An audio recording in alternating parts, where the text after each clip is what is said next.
এরা কোনো জঙ্গি নাই। আপনি ওইটার ব্যাপারে একটা কিন্তু প্রেস রিলিজও দিয়ে দিছে মনে হয় পররাষ্ট্র মন্ত্রণালয়। আপনারা গতকালকে হয়তো প্রেস রিলিজটা দেখছেন। ওখান থেকে 3 জন যারা আসছে তাদের মেইনলি ছিল যে তাদের যে কি বলে ওই ভিসার যে মেয়াদ উত্তীর্ণ হয়ে গিয়েছে।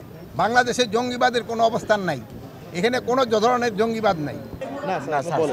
আজকে কোনো উদ্বোধনের অনুষ্ঠান ছিল না, এটা ছিল একটা পরিদর্শন। আপনারা জানেন যে কৃষি মন্ত্রণালয়ের অধীনে শাক সবজি ফল মূল এখান থেকে এক্সপোর্ট করা হয়। এটা কিভাবে এক্সপোর্ট করা হয় ওইগুলি দেখা।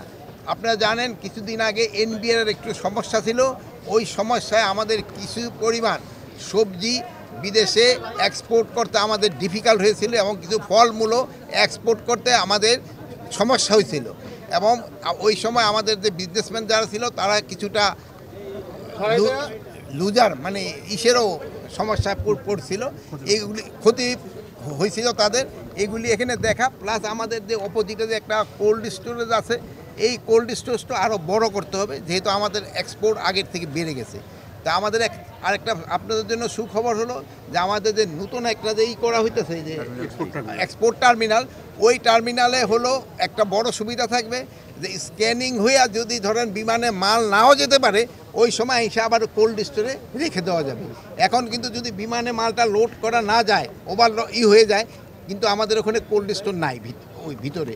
বাট নতুন টার্মিনালে এই প্রভিশনটা আছে, এটা হয়ে গেলে একটা সুবিধা হবে। আর আমরা প্লাস এই যে এখানে দেখেন পানের, এখানে দেখলেন অন্যান্য সবজি, এখানেও আমরা একটা কোল্ড স্টোরটা আরও বড় করে দিতে চাচ্ছি, যেহেতু আমাদের শুধু একটা আইটেমের উপরেই থাকতে হবে না, আমরা বিভিন্ন আইটেম যেন আমরা এক্সপোর্ট করতে পারি এবং কিভাবে এটা বৃদ্ধি করা যায় এই জন্য চিন্তা ভাবনা করা হইতেছে। All time Roma, taste it, love it.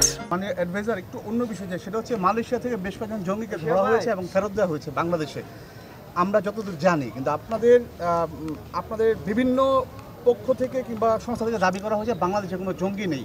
আসলে কি বিষয়? এরা কোনো জঙ্গি নাই। আপনি ওইটার ব্যাপারে একটা কিন্তু প্রেস রিলিজও দিয়ে দিছে মনে হয় পররাষ্ট্র মন্ত্রণালয়। আপনারা গতকালকে হয়তো প্রেস রিলিজটা দেখছেন।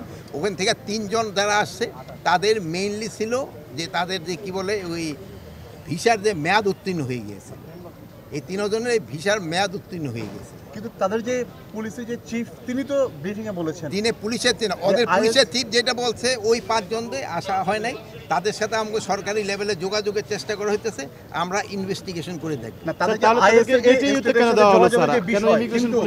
এই জঙ্গি সম্পৃক্ততা, আপনারা কি বাংলাদেশে কোনো জঙ্গি খুঁজে পাচ্ছেন? না, বাংলাদেশে এদের কোনো সম্পৃক্ততা নাই স্যার। কিন্তু ওখানকার আইজিপি বলছেন যে তারা বাংলাদেশের আইএস ইউনিটের জন্য অর্থ সংগ্রহ করে। ওখানকার আইজিপি কি বলছে আমি জানি না। তো ওখানকে থেকে আমরা যেই মেসেজটা পেয়েছি অফিসিয়ালি লেভেলে, আমরা কোনো সরকারি লেভেলে মেসেজ পাইনি। আমরা এইভাবে বিভিন্ন মাধ্যমে আমরা যে মেসেজটা পেয়েছি ওইটার একটা কিন্তু প্রেস সিরিজ আমাদের পররাষ্ট্র মন্ত্রণালয় থেকে আপনাদের দেওয়া হয়েছে। স্যার তাহলে এটিইউতে কেন দেওয়া হলো, ইমিগ্রেশন পুলিশে কেন দেওয়া হলো না তাকে? ইমিগ্রেশনের থেকে তো এটিইউতে না হয়েছে, অসুবিধা কি? বাংলাদেশের জঙ্গিবাদের যে অবস্থান এখন কি মনে হচ্ছে? বাংলাদেশের জঙ্গিবাদের কোনো অবস্থান নাই, এখানে কোনো ধরনের জঙ্গিবাদ নাই।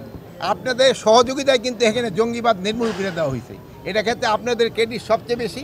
আপনারা সবাই মানে কোনো ধরনের আপনারা এই যে গত 10 মাসে কোনো একটা ইনফরমেশন দিতে পারছেন জঙ্গিবাদের, যেহেতু নাই, আগে ছিল আপনারা দিচ্ছেন, এখন নাই আপনারা দেন না। মাননীয় অ্যাডভাইজার, এই যে বিভিন্ন দেশ থেকে যে কথাগুলো আসতেছে, এটাকে আপনি মনে করেন যে বাংলাদেশের উপর কোনো তকমা লাগানোর কিংবা কোনো ধরনের করার জন্য থ্রেট, কিংবা এখন বিভিন্ন দেশের থেকে হয়, এটা হয়তো পররাষ্ট্র মন্ত্রণালয় আপনাদের ভালো বলতে পারে। স্যার একটা বিষয় স্যার